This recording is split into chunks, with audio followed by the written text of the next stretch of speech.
Hello, Laura Sawyer here with Chapter 25 of Stephen Covey's Principle-Centered Leadership. This chapter is The Principles of Total Quality. Total quality is a continuous improvement paradigm for both the individual as well as the organization.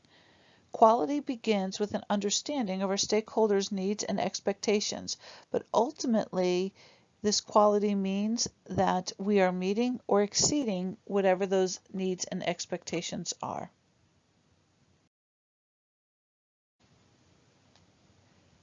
There are four areas or levels of total quality. They are personal, interpersonal, managerial, and organizational. The first area is personal and professional development and has the key principle of trustworthiness. If we go back to the beginning of Covey's book, he talks about trustworthiness as being both part of our character as well as part of the amount of quality and excellence that we bring to the things that we do. Having that continuous improvement mindset means that we are never content with something being half done, and we are always working on getting better, both personally and professionally. He talks about if you want to improve the program, we first work on the programmer. The people produce the strategy, structure, systems, and styles of the organization. These are the arms and hands of the minds and the hearts of people. So in the first area, we're looking at ourselves. If our organization, if the things that we're doing are going to have that high quality, it begins with us. In the second area of interpersonal relations, the key principle is trust, and that trust is built through a constant deposit into the emotional bank account of the people that are around us. Those emotional bank accounts can evaporate very quickly. And it takes that positive communication and refilling in order to keep them always active.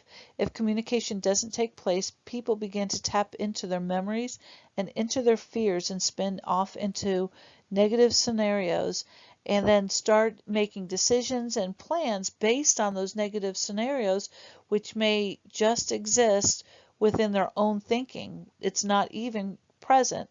However, without that communication, they can go into that negative place. Interpersonal quality means giving 12 hugs a day to the people around us, and those hugs are physical, emotional, or verbal hugs. And as we continue to add those hugs to the people around us, and as we show value to those people, the deposits are constantly being made and the reservoirs do not hit that empty place. Our third area is managerial effectiveness with the key principle of empowerment.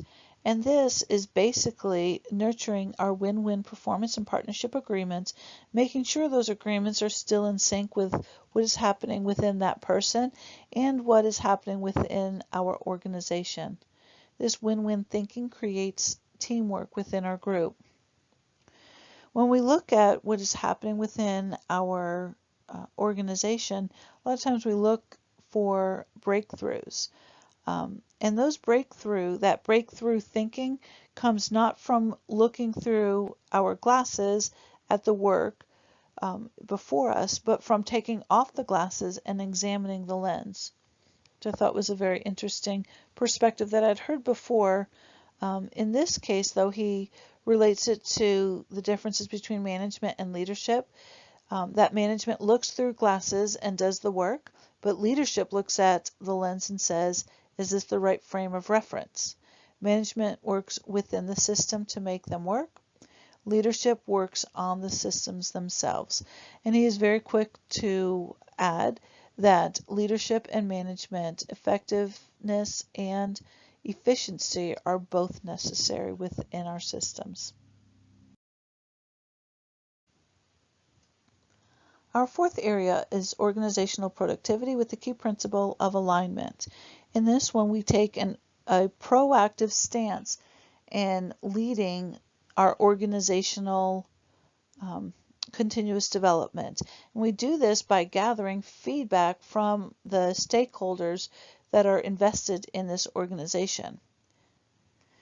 The heart of organizational continuous improvement is problem solving around stakeholder information. In order to do that, he recommends that every organization develops a stakeholder information system, some way to gather data on what the stakeholders for that organization, what they're looking for, what they need, what they want, what they expect out of that organization.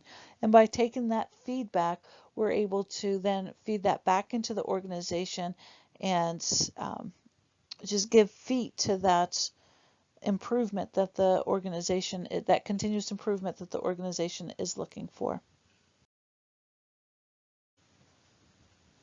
Total quality is a philosophy. It is a paradigm of continuous improvement, and it is sequential.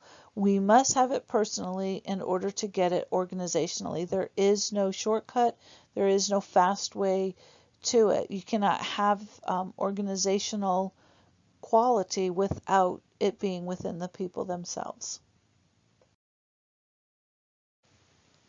So then, why isn't the principle of continuous improvement more fully implemented by individuals and organizations?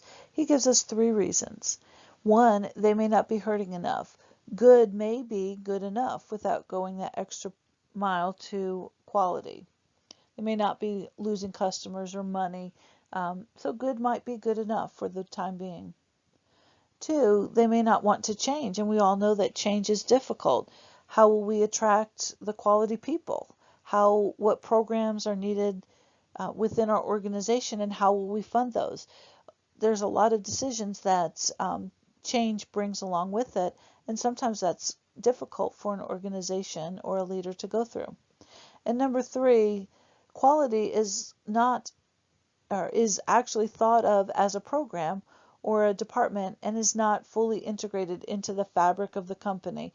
It's for one group of people to make sure that we have that quality control. However, it isn't part of the overall thinking within the company.